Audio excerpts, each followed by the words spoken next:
মাত্র একটি ডিম দিয়ে তৈরি করে ফেলতে পারবেন এই মজাদার মালাই ঝুরি নাস্তাটি। আসসালামু আলাইকুম, কেমন আছেন সবাই? তো প্রথমে দেখতে পাচ্ছেন আমি একটা ডিমকে ভেঙে নিচ্ছি।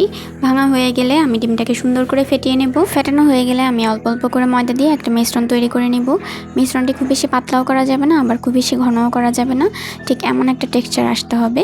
যদি আপনাদের এরকম টেক্সচারটা না আসে, আরও একটু লিকুইডের প্রয়োজন হয়, তাহলে আপনারা এখানে অল্প পরিমাণে দুধ ব্যবহার করতে পারেন। তো এরপরে আমি একটা ফ্রাই প্যানে তেল গরম করে নেব। তেলটা গরম হয়ে আসলে আমি এখানে যে মিশ্রণটা আমরা রেডি করেছিলাম সেটাকে অল্প অল্প করে এভাবে ঝুরি ঝুরি করে দিয়ে নিব। চামচের সাহায্যও করতে পারেন অথবা আমার মতো হাতের সাহায্যও করতে পারেন, আপনাদের কাছে যেটা বেস্ট মনে হবে সেটাই করবেন। তো যাই হোক, এটাকে আমি জাস্ট ফুলে ওঠা পর্যন্তই ওয়েট করব, এর বেশি ভাজবো না। এর বেশি যদি ভাজি শক্ত হয়ে যাবে, আর যখন আমরা দুধের শিরায় ফেলবো তখন এটা ফুলতে চাইবে না, শক্ত শক্ত হয়ে থাকবে। তো দেখতেই পাচ্ছেন আমি বাকি যে মিশ্রণগুলো ছিল সেগুলোকেও এভাবে সুন্দর করে ভেজে নিচ্ছি। ভাজা হয়ে গেলে আমি এগুলোকে একটা প্লেটে উঠিয়ে নিব, সুন্দর মতো এক সাইডে রেখে দিব। এখন আমাদের পরবর্তী স্টেপ মালাই তৈরি করা। মালাই তৈরি করার জন্য প্রথমে আমি এখানে 1.5 কাপ মতো দুধ নিয়ে নিব একটা পাতিলে। দুধ নেওয়া হয়ে গেলে আমি এখানে গরম মশলা দিয়ে নিব, এলাচ, দারচিনি আর তেজপাতা।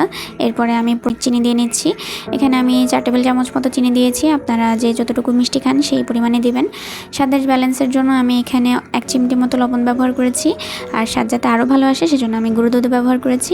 এরপরে যেই ডিমের ঝুড়িগুলো করে রেখেছিলাম সেগুলো দুধের মধ্যে দিয়ে দিব, এরপরে ঢাকা দিয়ে দিব। জাস্ট একটা বলক আসা পর্যন্ত ওয়েট করতে হবে। বলক এসে গেলে আমাদের নাস্তা রেডি হয়ে যাবে। আমি জাস্ট এখানে নারকেল কোড়া দিয়ে এটাকে নামিয়ে ফেলবো। এটাকে বেশি সেদ্ধ করা যাবে না, বেশি সেদ্ধ করলে আবার একদম গলে যেতে পারে, তখন আর খেতে ভালো লাগবে না। তো এটাকে আপনারা ফ্রিজে রেখে ঠান্ডা করে খেতে পারেন, এটা খেতে কিন্তু খুবই মজার হয়। আজকের ভিডিও কেমন লাগলো জানাবেন। সবাই লাইক, কমেন্ট, শেয়ার করতে ভুলবেন না। ভালো থাকবেন, সুস্থ থাকবেন, টাটা।